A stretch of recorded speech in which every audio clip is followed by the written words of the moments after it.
Merina fiarabana aho atsika tokony andraikitra ny amin'ny asa fitoriana filazantsara ao amin'ny fijekena Ampotapely.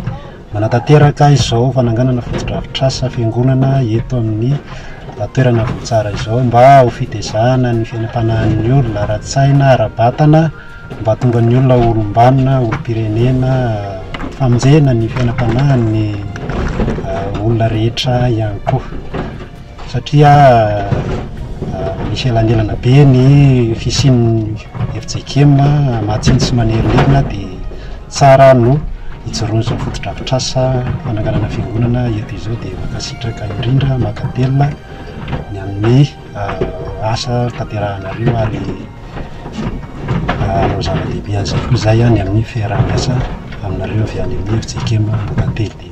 Makasitraka indrindra misaotra an'Andriamanitra hatrany ary aminareo hatrany no fiadanany tompo.